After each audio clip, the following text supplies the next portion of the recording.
Good morning, everyone, and welcome. Thank you for joining us for today's webinar, Taxing Consumption and Work, the Cost to Black Households.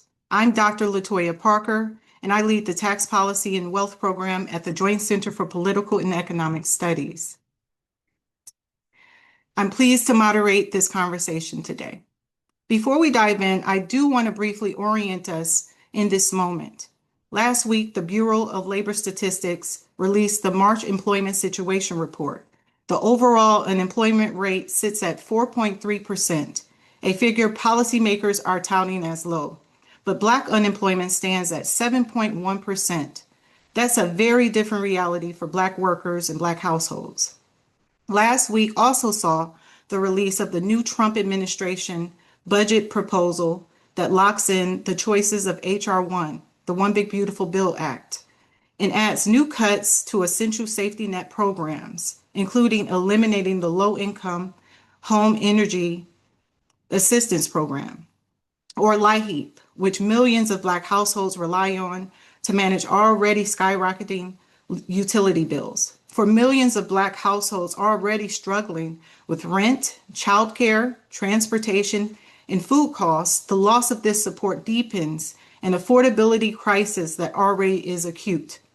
H.R. 1 shifts fiscal responsibility from Washington down to states and localities. As federal revenue shrinks, states will turn to consumption taxes, fees, and other regressive levies. Black households are especially exposed given long-standing income and wealth gaps and state and local tax systems that already lean heavily on taxing work and consumption rather than accumulated wealth. Today, we'll explore how these shifts raise the cost of living for Black households and what policymakers can do now. A few quick housekeeping notes. We are recording this webinar and we'll share it with you afterward. As questions come to mind, please add them to the Q&A box and we'll take audience questions towards the end. Now, let me introduce you to the experts that will guide this conversation today. Portia Allen Kyle is a civil rights attorney and former interim executive director of Color of Change and a member of the Joint Center's Tax Policy Advisory Committee. Goldburn P. Maynard Jr. is a professor of law at the University of Connecticut School of Law and also a fellow member of the Joint Center's Tax Policy Advisory Committee. Dr. Kyle K. Moore is an economist in the program on race, ethnicity, and the economy at the Economic Policy Institute. Whitney Jemison is Director of State Fiscal Policy Research at the Center on Budget and Policy Priorities. Erica Williams is Executive Director of the DC Fiscal Policy Institute. Portia will open with grounding remarks that frame what's at stake, followed by panel presentations and discussion. With that, I'm pleased to turn it over to Portia Allen Kyle for our grounding remarks. Portia? Yes, thank you so much. Just making sure I'm unmuted. And so good morning to everyone. It's so good to be here with you. I'm excited to be talking to you today about what I think is one of the most important civil rights issues of our time, and that is tax justice. And especially to do so alongside esteemed colleagues Kyle Moore, Goldburn Maynard, Erica Williams, Whitney Jemison. And so thank you first and foremost to the Joint Center for the opportunity, Latoya, for all of your work, support, encouragement, and otherwise, and Diedrich, to you, for your leadership of the Joint Center and steering of this direction. And so when I say tax justice, what I'm referring to are the ideas, the policies, the advocacy that is required to build and fuel a movement to rewrite the rules of money and power. Rewrite the rules in a way that reshapes the structural conditions of our democracy and our economy, and focuses on particularly getting Black households the resources that they need to survive, and the resources that they need not only to survive but also to thrive. And so when we think about ideas, we're talking about building the public demand for structural change required to accomplish some of this, and that's the long-term grunt work. When we're thinking about policy, policy has to reflect values, and values of redress, values of equity, values of thriving, not just survival. And the advocacy, investing in the research and the narrative, the organizing work that's necessary to win. And so what we're up against, in reality, HR1 was a blow. We knew it was coming since 2017. We, put up a fight and a significant effort to delay it. Unfortunately, we had not built the power to completely stop it. And so what we saw were huge cuts to the social safety net, SNAP, Medicaid, student aid, other programs that were all in service of creating the first trillionaire class, and all of which disproportionately increase the financial pressures on Black families. More importantly, in addition, to HR1, um, that is, combined with this perfect storm of this regime's dismantling of federal government that's created significant challenges and gaping holes in terms of who will pick up the slack once the federal government has abdicated its duties. And so the challenge is always that state and local governments have one primary tool to raise revenue, and that is, to increase taxes, and when I say taxes, I am talking broadly about all of the ways that government charges you for services, for use, for interacting with government. And so including not just, property taxes, not just state income taxes, not just, but also your fines, your fees, your surcharges, your tolls, your, things that all create a web of pressures and quietly increase the cost of living, particularly for Black families. And the other challenge that there will always be a lag effect of the budgetary shortfalls. And so families will feel it in the moment. We won't be able to measure it until the aftermath, because we don't quite have we don't necessarily have a way to capture the ways in which these, silent fees that creep up on family budgets completely impact the bottom line. And so when you combine these policy choices with tariffs, the decision to tax consumer goods, and refuse to extend healthcare credits, Black households continue to feel the squeeze. And we know that regressive tax schemes always hit Black households the hardest. And it's not the first time in history where Black folks are targeted, and will disproportionately bear the burden of state and local taxes. Because even thinking historically, what were poll taxes during the Jim Crow era, but a tax targeted on Black families that, then with the introduction of grandfather clauses, Black folks trying to vote were left to pay. White folks who wanted to vote tended to be excused. And so while thinking about racial targeting is no longer as explicit, we see with the passage of HR1 that even, with race neutral attempts at policy change, that Black people uniquely bear many of the costs. And so when we're thinking about affordability for Black families, thinking beyond wages, housing, food, childcare, and accounting for the ways that Black people interact with government, again, including taxes, fines, fees, surcharges, service costs, additional costs of public goods, we know that Black people disproportionately bear the costs of interactions with law enforcement. We know the costs of fines and the burden of fines and fees, particularly for folks living in major metropolitan areas, who may get more tickets just for everyday things like parking during street sweeping, and rules that are constantly changing disproportionately fall on low income and Black households. And let us not forget the Ferguson report that found, over 4 years, 90,000 tickets written in a town with 21,000 people, 90 of which were Black who received the burden. And so thinking about, again, some of the other states where it is not a coincidence that some of the regressive taxes, for example, on groceries are, in states such as Mississippi, Tennessee, Alabama, Missouri, and up until this year, Illinois, and other states that have significant Black populations. And so as we're thinking about affordability, we also need to be thinking about new ways to really capture the real cost of living and all of the ways that these changes in government, that are often quiet behind the scenes, truly impact the bottom line to families. And so during this conversation, my esteemed colleagues will explore how federal tax choices that favor wealth over work deepen the Black affordability crisis through regressive state and local revenue tools, and what solutions policymakers should pursue. And so Goldburn will take us through some of the key provisions of HR1 and the ways in which it deepens the division in tax treatment of wealth and work. Kyle will take us into how choosing to tax consumption hits Black workers and Black households harder than others. Whitney will provide some light at the end of the tunnel. She discusses the state landscape and lays out some potential paths forward. And Erica will give color to these solutions by taking us through an example right here in DC. And so, what I see ahead is immense possibility. It will require imagination, courage, and resources, but appreciate this timely conversation, focusing on the unique experiences of Black households. And thank you all for being here on this call. Thank you so much, Portia. I really appreciate that. We really appreciate you grounding what's at stake and what's at stake in the moment. So now, like you mentioned, I do want to take a look at the federal tax code itself. Go Burn. Yes. I'm just going to Good pull up. morning. Thank you so much for having me. Thank you to Latoya and to the Joint Center.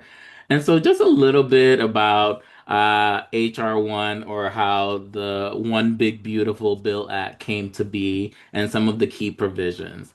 And so, first, it's really important to understand that this really is a second part, or a sequel to the 2017 Tax Cut and Jobs Act, right? So the two pieces of legislation should be viewed together.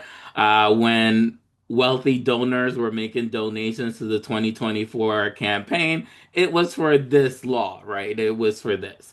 And so, on the one hand, the two laws, the 2017 and the HR 1, which passed last year, are kind of a continuation of these tax cuts, especially when Republicans have control. But they are also a major departure from earlier episodes from the 80s and before, wherein there was a lot more bipartisanship and also a lot more respect for the expertise of those in Treasury and other parts of the government and academia.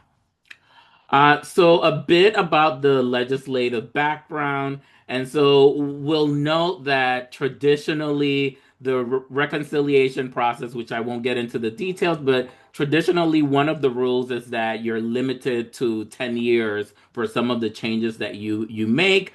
This time around, the Republicans decided to change that rule. So, with just a bare majority vote, they decided that they could make permanent changes through the reconciliation process. So, with just 51 votes in the Senate, they could make permanent changes, not just temporary 10-year changes. So, that is huge. That is a sea change from moving away from what was called the Byrd Rule. It was also an ultra fast legislative process without committee hearings and without much attention paid to what economists had to say or other experts had to say. In terms of the cost, over $4 trillion in cumulative deficits over the next 10 years.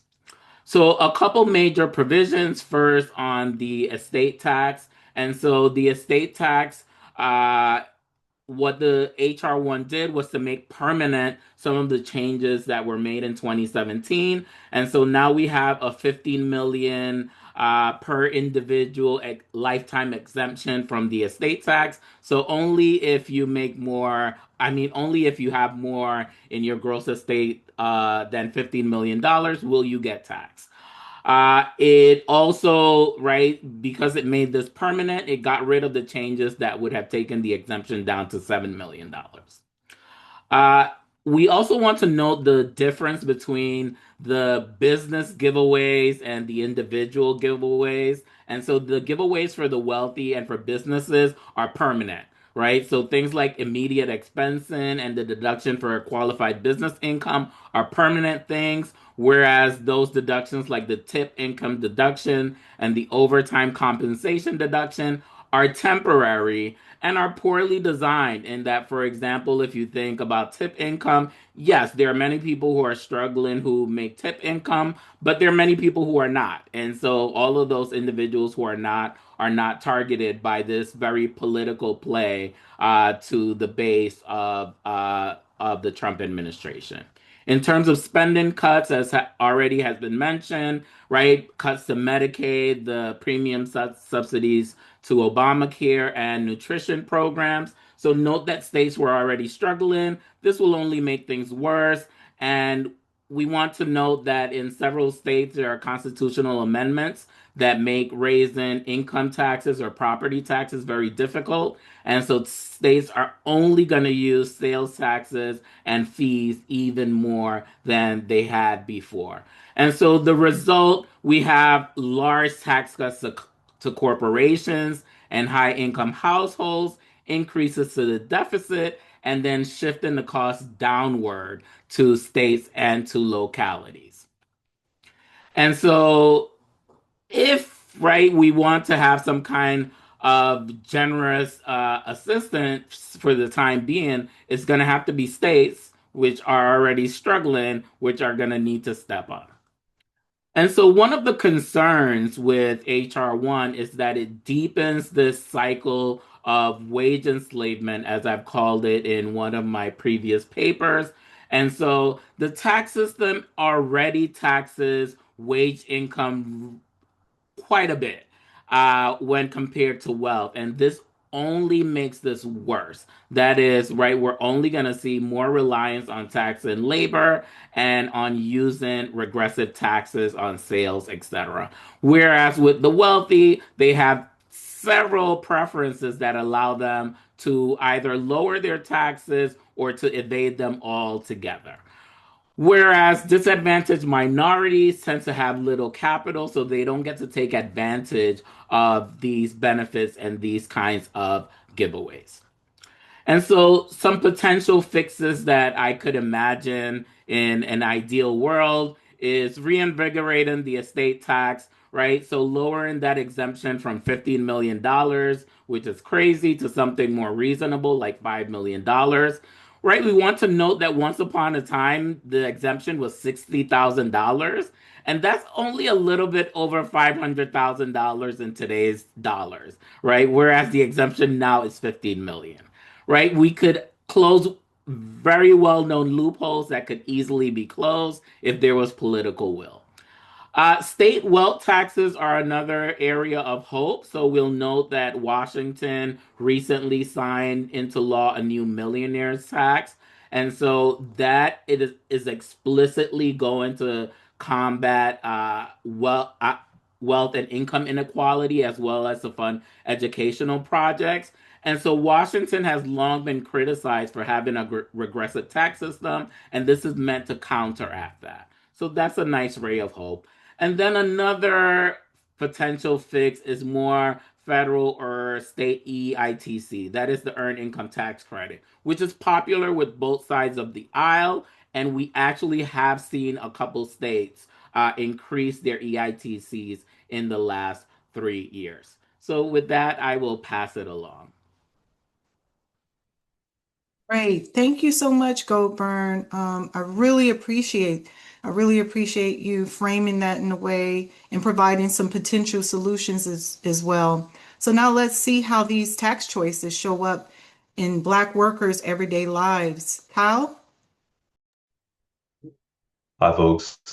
Thanks for having me. Glad to be here. Again, my name is Kyle Moore. I'm an economist with the Program on Race, Ethnicity, and the Economy at the Economic Policy Institute. And yeah, I want to talk through a little bit of how this is going to specifically impact Black workers and their families. And I guess we'll move to the next slide here. Um, let's see. Can we move to the next slide? Oh, there we go. Perfect. Cool. So again, I want to put forward a couple ideas in this conversation. It's going to be consonant with what folks have said already. But two big ideas here. One of them being that, again, taxing money and taxing living might not exactly be the same thing. And that also taxation itself can't be necessarily thought of as toxic. Oh, we got some smushing together here. It's fine.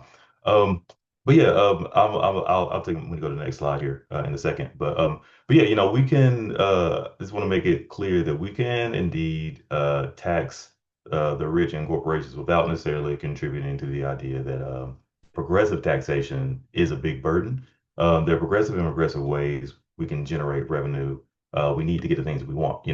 And that being said, the kinds of services and functions um, of government that help people live good lives. When we try to attempt to fund our institutions through regressive means, that can be inefficient from a whole society perspective, and also particularly harmful to those who need it most. So, and I'm gonna start with this slide here, right? So we talked a little bit about HR1, and it, again, it massively increased the federal deficit. To what end? Again, to give tax cuts to the wealthiest households and corporations. We know the deficit is projected to increase by between 4 and 5 trillion by 2034 as a result of these tax breaks. And again, as a note here, when you hear folks who voted for this bill talk about deficits, don't take them seriously. Like, again, they don't care about the deficit. They just have particularly strong views on what the government should and shouldn't fund and what kinds of support people deserve, right? The point of HR1 is to reduce the size, scope, and effectiveness of non-defense related government, right? And the small benefits that do come from middle and low income households are, again, the small benefits they're seeing in terms of tax relief are more than offset by the increased costs from the loss of these effective social insurance programs and institutional services, like, again, Medicaid, SNAP, clean energy credits. All these things saw massive cuts to the service of these highly regressive tax breaks that we spoke of a second ago. We can move to the next slide here. Thanks. And so again, what we'll see this loss in government capacity, particularly at the state and local level, where federal transfers make up a large portion of state budgets. This chart is from 2021, and so those transfers were particularly high that year because, what the Biden administration was doing at the time. But even still, state budgets often do rely on these federal transfers in order to fund a lot of the policies that help people live good lives. And again, when that source of funding is removed, states do indeed have to rely on other ways of generating revenue that may end up impacting Black families, Black workers more so. And all right, so we'll go to the next slide here, and I'll talk a little bit about what the distribution of income looks like, or the ways that we earn income. So again, most households do in fact earn their income through selling their labor. That's through wages and salaries. Black households are a little bit more likely than the overall group to earn their income through earnings, also through government transfers. Um, but what's important to understand here is that, like, our tax code, again, taxes income from labor very differently than it taxes income from assets. And we go to the next slide, we'll see what the distributional impacts of that are. And we can see that the wealth distribution in the United States is, in fact, deeply skewed. Again, folks know this here, but again, the left chart here basically shows the distribution of wealth by income category. You see the bottom 60% of income earners own just about 15% of the country's wealth. And the right side puts it into even starker terms. Typical households in the US in the bottom 50%, they own about 2.5% of the nation's wealth, right? Typical American owns any assets owned that, is tied up in their home, retirement account, some depreciating asset like a vehicle. But when we're thinking about the bulk of the wealth in the United States, it resides in the hands of just a few folks. And the next slide will show the racial wealth gap here. And that is particularly stark if we can move to the next one. There we go, perfect. Black and brown households own just 3.3% of the country's wealth, despite making up 13% of the population. And so again, when we're thinking about how we're generating the revenue we need to, have the nice things that we want, the social insurance programs we want, the government institutions that provide the services that help folks thrive. Understand that shifting the way we're generating revenue towards this sort of wealth that's simply appreciating is a way to shift some of that burden away from Black households, from Black and brown households, from poorer households to the place where that wealth is concentrated, right? And we'll go to the next slide and give an overarching point here. Again, what's been the goal of the Trump administration, right? It's been to weaken worker power through reasserting white, wealthy, and corporate privilege, and directly hampering the public services while shifting more of the burden of revenue generation towards Black, brown, and poor workers and their families, serves that goal of reasserting that white, wealthy, and corporate privilege. Again, these are the tax breaks that folks have paid for already. This is what they ran on, and this is what they were able to implement through HR1. And then now we'll go to the next one. Just to talk a little bit about, like, there are some regressive and progressive revenue strategies that we can employ to again, to fund the things that we need, right? And so how are we going to do that? And so on the next slide here, yeah, so here's some ways that we can tax worker consumption that might disproportionately harm Black, brown, and poor workers and their families. Again, generating state and local revenues from things like traffic violations, tolls, fees associated with the act of living, moving, and getting to work, right? This is maybe not the most effective way to generate revenues. Again, another way of doing that, these tax breaks that they're using, or these, excuse me, programmatic cuts that they're using to justify the tax breaks, right? Allowing provisions in the code that help parents pay for children's food and care to expire, allowing things that help folks pay for healthcare to expire. These are ways of generating revenue that are not progressive, right? We'll go to the next one here. And so again, just in general, we're thinking about some ways that there are some ways that we can generate revenue that are regressive and hostile to workers and their families, and there's some that are more progressive, right? Some regressive strategies, again, major tax cuts for the wealthy and corporations, reducing access to programs that help people get access to education. There's been floated a plan to remove the income tax entirely and replace it with non-strategic tariffs, right? The income tax is a progressively structured tax, right? Removing that entirely is not going to help workers and their families because it's going to result in the cutting of programs that help them thrive, right? Some progressive worker center strategies might be taxing wealth at a rate that's closer to that of earnings from work, removing the cap on Social Security payroll taxes, uh, including a high income tax on millionaires, closing corporate tax loopholes. There are ways that we can generate revenue that will indeed allow us to fund the things that allow workers and their families to thrive, but will not put a disproportionate burden on Black workers. There's a few more slides here. And again, just to talk about a little bit about the temporary tax breaks and credit strategies. These are often not quite the pro-worker policies that they're claimed to be. Um, oftentimes they're used to lift the burden on households during some economic crises, but then when they expire, they experience that as a tax increase, right? And so as a result of that, policymakers have to make these necessary spending cuts to like try to balance out that experienced increase there. What we should be moving towards instead, I believe, is if there are policies that are going to be that are going to provide a boon to working class families, we should implement those policies as structural policies, right? Let's not do temporary tax relief. If, for example, we're facing a issue with wages, we should move towards raising the minimum wage rather than trying to do something like a temporary tax relief to get rid of the burden on like tips or overtime income. And I'll talk about that in a couple other slides, and then we'll wrap up here.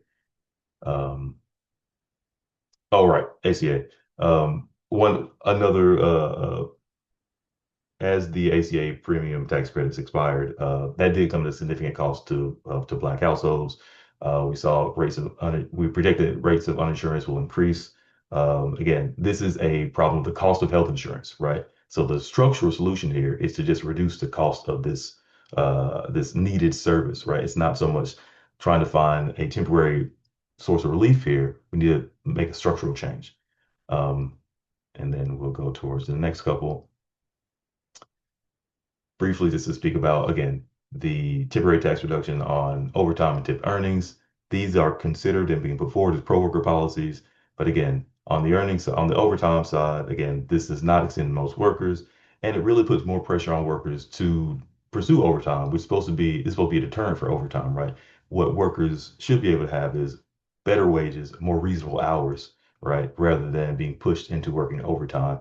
And similarly with tip earnings, the tip minimum wage is something we should be moving away from, right? And this undermines efforts to eliminate that tip minimum wage, which would have been a better benefit to workers. So again, like it's kind of a bait and switch where we put forward this idea is, oh, we can give you some relief on this thing that's already difficult rather than solving the problem itself. And so I'll move forward from there. And again, the basic idea here is that we don't want to treat taxation itself as politically toxic. The solid tax base is how we fund the programs that really help us thrive. So we need to find progressive ways to generate revenue. And how do we do that? Here's some things we can do with that stronger, more stable tax base, right? You have a safer and robust transportation infrastructure. We can have a fully funded federal food assistance program. We can expand access and adequacy of Medicaid and Medicare for all. These are things that we can get with a stronger tax base. So we want to, again, continue to generate revenue, but in progressive ways that don't disproportionately burden Black and brown workers and their families. Thank you. And I will pass it forward from here. Great. Thank you so much, Kyle. That was really, really insightful. Now I just want to zoom to the state level and see how states are responding. Whitney? Sure. So thanks again, Kyle, for laying such a great foundation for what I have to share, which is about the fact that states are responding in increasingly divergent ways to the pressures on their budgets that they're seeing right now. And again, my name is Whitney Jemison. I'm Director of State Fiscal Policy Research at the Center on Budget and Policy Priorities. So, as you see here, states were really facing dual threats coming into 2026. There's HR 1 and all of the fallout from HR 1 based on all of the new costs and responsibilities that that bill shifted onto states. Things like, new SNAP responsibilities, paying for the first time any portion of SNAP benefit costs. States have never been asked to do that before out of a national consideration that it is a shared value that we ensure that no one goes hungry. That is no longer the case, right? And so now the federal government is saying this program is important to you states. Well, then you're going to need to pay for the cost of food. And that is in addition to administrative costs, which have also gone up from for states. It used to be shared 50-50 between states and the federal government. And under HR 1, administrative responsibilities for SNAP have shifted so that states have to pay 75% of them. And the federal government is paying 25%. And the exact amount of the benefit costs that states have to pay depends on their error rates, which is not actually an error of, people trying to engage in any sort of like fraud with the system. It is a measurement based on overpayments and underpayments, which is like a bureaucratic issue with with SNAP administration, not actual fraud in the program, right? But we are seeing a lot of rhetoric that is turning that around and making it seem as if individual people are trying to somehow take advantage of the federal government by ensuring that they have enough money to afford food, right? So those sorts of things are happening on the federal level. And at the same time, it's really just made worse by the fact that many states, please go back, we're just already on a path of disinvesting or underinvesting in healthcare and education and housing and childcare all on their own before HR 1 was even passed, right? And so they were instead choosing to prioritize really deep tax cuts at the state level that were tilted toward the wealthy and shifting state funds out of their general funds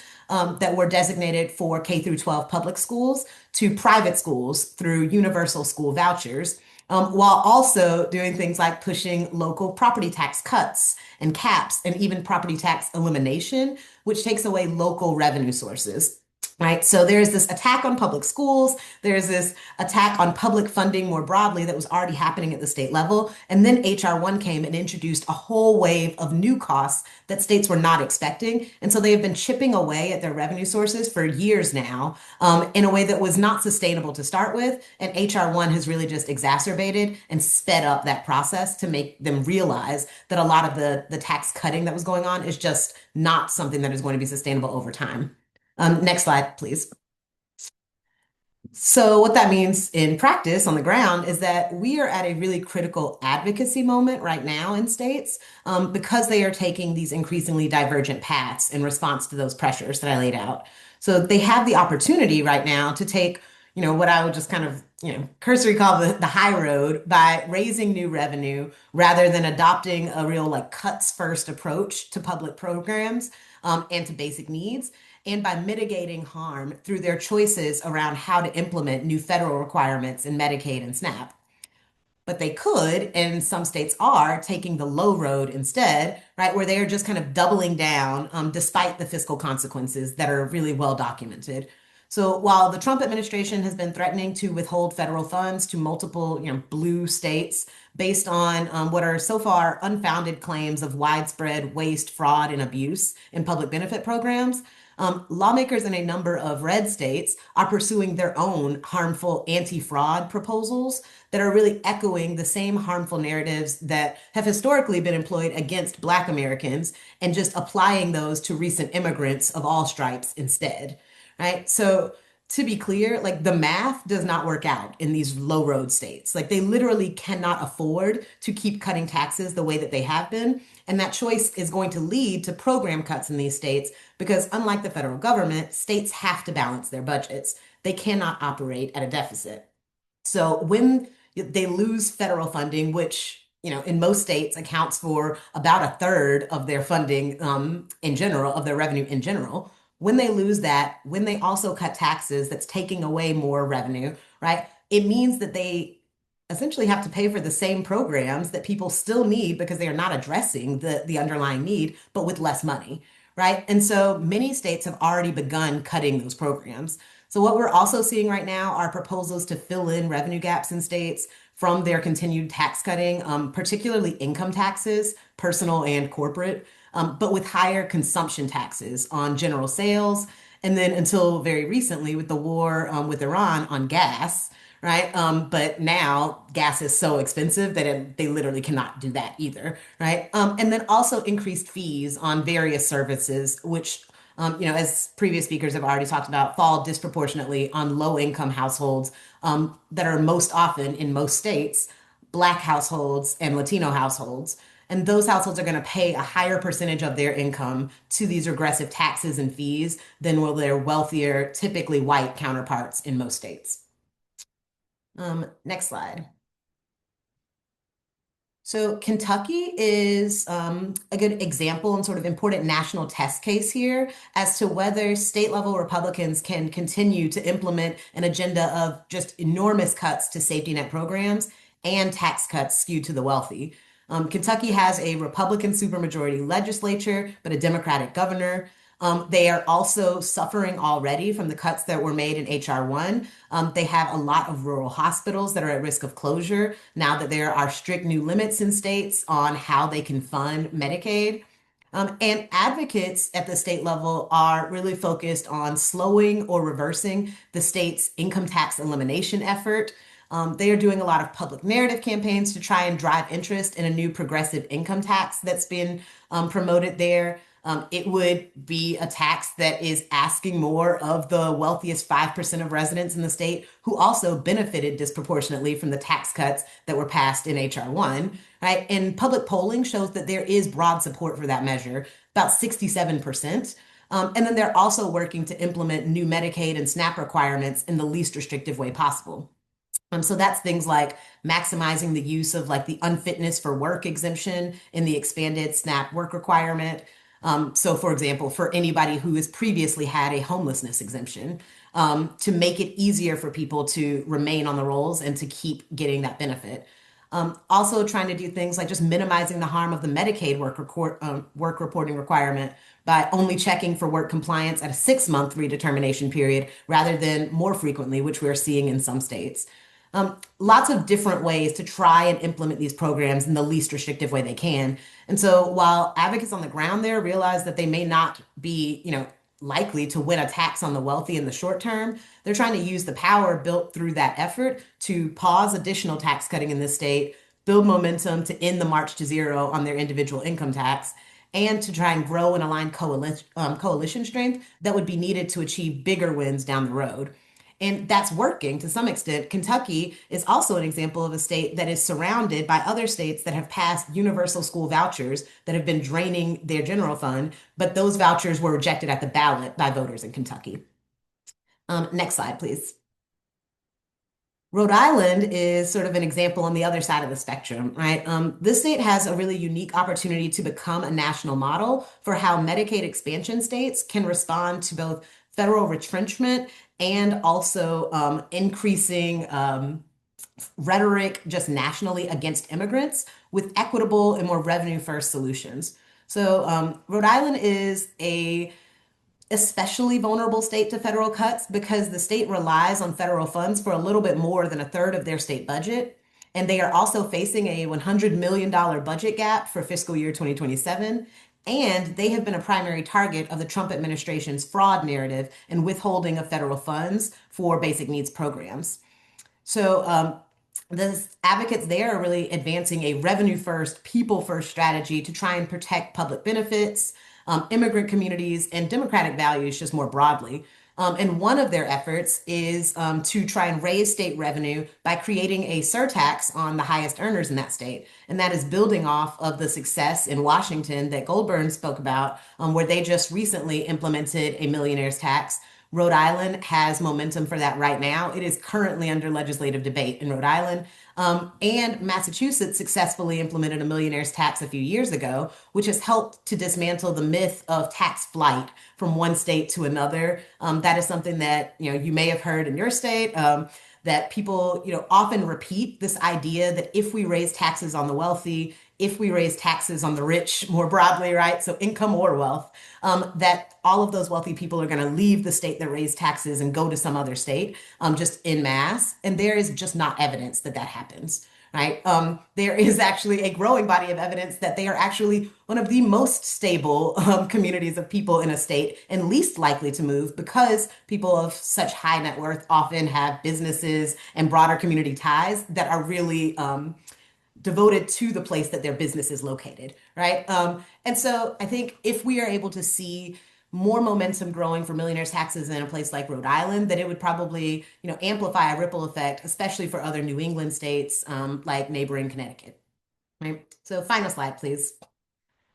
There's a lot to say here, and I've been kind of going through this pretty quickly, so we have lots of time for Q&A, but I've put a lot of state level solutions all together here on one slide. So you're gonna have these slides later, but take a picture, tell your friends, right?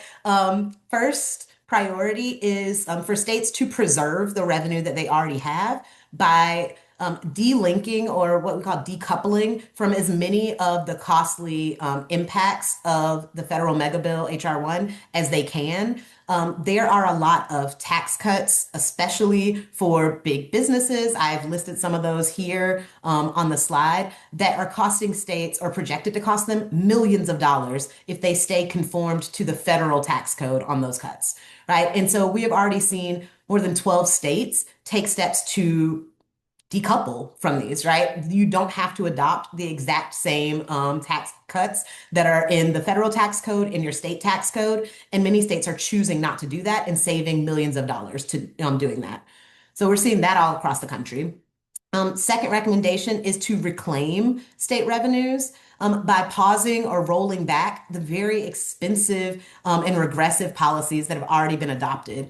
I talked to y'all about the fact that states were on an income tax kind of wave for the past several years. Just to put that in a little bit of context, from 2021 to 2025, 26 states cut their personal or corporate income tax rates. 21 of them did so multiple times, including 9 states that enacted cuts 3 different times, and 3 states, Arkansas, Idaho, and Utah, that did so 4 times, just between 2021 and 2025. A lot of states had a lot of money in their coffers coming out of the pandemic. The federal government actually helped a lot with that and provided a lot of unrestricted funding to states. And in some states, they used that for direct needs that were associated with the pandemic at that time. In others, they stashed a lot of it in their rainy day funds and used it as sort of a reasoning for tax cutting that benefited the wealthy and that didn't do much for low-income households, and certainly not for most Black households. Right? And so what they can do right now is roll those back, or at least pause them, as we are seeing the governors in Hawaii and North Carolina have already caused to pause the tax cuts that were already passed in those states, because they are so expensive, and the state needs to come up with more money right now so that they don't have to make deeper cuts to basic needs programs. Third recommendation, cut red tape through the implementation choices of new SNAP and Medicaid work requirements. I spoke a little bit to this too, so I won't say too much more, but there are many ways that states could go about this. And so if you are interested in this work and this is something that you engage in your job, like, please let me know if you would like to be in touch with our teams. But we have whole teams of people at the Center on Budget, lots of partners at national organizations, lots of partners at state level organizations who could share examples and ideas of how things can be implemented in ways that don't provide so much of a burden on people, make it easier for them to claim benefits and to go back and recertify that they are eligible for them as is federally required. And generally, I would recommend that states don't take the approach that some of the low road states have been lately, by trying to codify at the state level the requirements for Medicaid and SNAP that have been passed at the federal level. We are even seeing right now a ballot measure in Missouri to try and put in the state constitution the work requirements to Medicaid and SNAP that were passed in HR 1. That sort of thing really ties the hands of future lawmakers for them to ever be able to make any sort of progressive change that can help low-income families to not lose access to healthcare benefits and to food benefits. And then raise new revenues by implementing new progressive taxes. We are seeing that that is happening. I talked about Washington, I talked about Maine or Rhode Island, but Maine lawmakers are also pushing forward a millionaire's tax proposal right now. There are a few ballots being considered this year to bring it to voters to do so. But we have seen 11 states and also DC take this path in recent years, and it is already paying off through higher levels of investment in education and childcare and housing, things that are broadly shared and that Black communities are benefiting directly from. And then finally, I'd say protect revenues by just rejecting new calls to enact or expand regressive state policies. There are a lot of these, but I would say particularly be on guard against school voucher programs. If your state doesn't have one, they're trying to establish one, or if they're trying to expand it, these programs send thousands, in some states, many millions of dollars every year out of state general funds and out of state K through 12 public schools that Black students disproportionately benefit from, right? Into the hands of private schools and often homeschool parents who were already spending that money at the private school level, right? Many of them were already affording that tuition. And now this is just free money, right? Or homeschools where we are seeing new evidence that a lot of the money is going toward things like trips to Disneyland, iPads, things that parents can just claim are, any sort of educational experience for kids, but are now making it so that public schools have the same expenses they always had in terms of heating and cooling and infrastructure, but fewer kids coming into the school, and so less money going to those schools. And so they are struggling to stay open and struggling to provide adequate education in many different states. And I will just say that there is a bright spot here in that lawmakers, even in several southern, deeply red states like Florida and Georgia, Louisiana, Mississippi, South Carolina, this year have all either proposed to reclaim public funds from their really expensive school voucher programs or rejected proposals to increase voucher spending. And we saw even in Mississippi this year, Senate leaders killed the House of Representatives' signature school voucher proposal without debate in early February, citing concerns about new recurring costs of about $400 million annually and the lack of accountability for private schools. And we know that states can do this. Like they can recognize that they made a mistake and they can roll it back so that they have the money available to make the investments that communities need and that can be felt broadly and not just at the top. Thanks.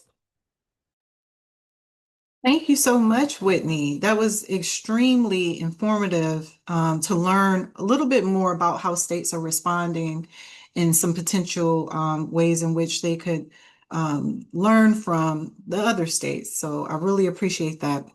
Now let's look at how these dynamics are playing out in DC for Black residents. Erica? Thanks so much, and thanks so much for having me. I know we're short on time, so I'm going to skip us ahead to the third slide and get us started, or that's fine. Just start out by saying this, DC has always been a place of pretty extreme inequality, right? With all the good that we've been able to do here, with all of the beautiful music, arts, culture, much of it shaped by Black people and families over time, we are a place that has had to always overcome big limitations on our rights, on our resources, on our voice, because of our unique and highly problematic relationship with the federal government, right? We do not have full autonomy here. And in this moment, we face particularly stark threats, some of them really specific to us, right? Because of that relationship, and some that have an acute impact because and maybe more so than for some other states across the country, even as those are policies that are being widely felt. So I want to talk to you about HR 1 and its impact here, the disproportionate impact on Black households. I want to talk to you about how that connects to the longer history of sort of anti-Black racism and how that plays out in DC, how that shapes the way our tax system affects Black households. And then I'll talk a little bit about what we're trying to advance to to chart a different course, right? And to address past harms and to have a racially equitable tax system and economy here in DC. So, HR 1, big ugly bill, has big impact here in the District of Columbia. I will say that Black and brown folks, predominantly Black folks, but also Latino folks here in DC, make up the majority of folks with low incomes, and so are predominantly harmed by the cuts to the social safety net in HR 1. So we're projected to have 31,000 people lose Medicaid coverage and 114,000 at risk in a city of 700,000 people. That's a really big deal. We have an estimated 14,000 residents who are at risk of losing some or all of their food assistance because of the SNAP cuts, and maybe more because we'll have to see if we can actually afford to pick up the costs left to us by the federal government. We've got thousands losing their premium tax credits that are not going to be able to afford healthcare, and all of that, as Kyle pointed out earlier, to make way for massive tax breaks for folks at the top. Our top 5% are really getting windfall tax breaks annually, $42,000 a year for folks with incomes over $1.3 million. And those are predominantly white households, right? If we go to the next slide, there's also a lot that's happening that is specific to DC, right? As home to a lot of the federal workforce, the massive federal cuts to the federal workforce have a big impact here. 29% of DC's federal workforce was Black as of 2023. A lot of Black workers in the departments, the agencies that got the biggest cuts, so HUD, Department of Ed, and so forth. We've got 25,000 people who've lost their federal jobs in DC, and we know that that is a disproportionate impact on Black workers. And I think, per the trend nationally, Black women workers, right? So this is going to be a big deal here that's likely to exacerbate the Black-white employment gap in the district. We've also had specific attacks on our ability to use our tax dollars how we see fit, including the debacle with the continuing resolution last year, making us spend at lower levels, and the disapproval resolution that Congress moved this year to keep us from decoupling or delinking ourselves from those federal tax cuts. So we were not repeating them here at the local level. Folks already got their federal windfall. We don't need to spend hundreds of millions of dollars on that. If you go to the next slide, you can see here how much money that would have cost us over a 5-year period. These are big numbers for us, especially at a time when we are basically in a local recession triggered on by the federal layoffs, right? So I won't get into this whole story, but one of the things that's been linked to this decoupling bill that we moved and are pretending like we passed or acting like we passed at this point, we're going to hang on to it until they tell us we can't. But we had passed, at least on a temporary basis, new child tax credit and a boost to our earned income tax credit to bring it to 100% of the federal, so a full match. And unless we're able to make this decoupling permanent, which runs a risk of another disapproval resolution by Congress, we will lose those tax credits, which were projected to reduce child poverty in DC by 20%. Big deal for Black households, for Black families, because child poverty in DC is driven by Black child poverty. If you go to the next slide, I want to just say a little bit about how this all connects to anti-Black racism and the history of that here in the district. We actually lost our right to local self-governance that we shortly gained. We gained it in a short period of time in the Reconstruction era. We lost it for 100 years, the right to local self-governance, because of the desire to stamp out growing Black political and economic power in DC. And explicitly so. There's a quote from the Washington Post editorial in 1978. They said, "The present form of alien government," meaning the federal government controlling DC, "is about as bad to be devised, but a system which gives the control of the district to ignorant and depraved Negroes is still worse." Washington Post. I feel like we're reliving the past these days. So we literally lost our rights and our ability to sort of address racial injustice for 100 years because of that.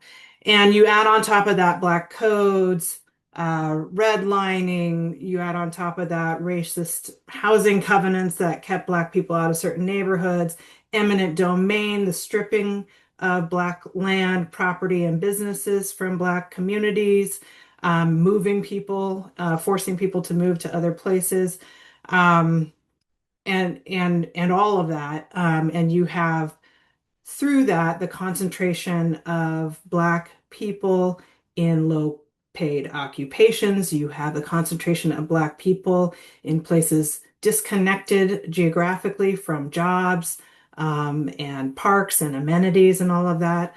And you have stripped Black people of their wealth building opportunities. If you go to the next slide, this is the result.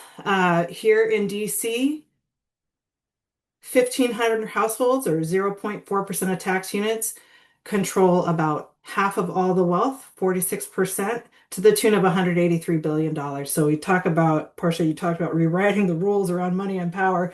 This is a rule we need to rewrite. We privilege wealth in our tax code, and it is highly concentrated. These are not Black families. We go to the next slide. And you can see the outcomes of that history across a whole number of indicators, right? Black households have far lower income than any other group in the district. Go to the next slide. Poverty rates are far higher. 30% of Black folks live below the poverty line, nearly 1 in 2 Black children. And just to contrast that, virtually no white children live in poverty in DC. It's actually less than 1%. So there are extreme inequities here. Go to the next slide.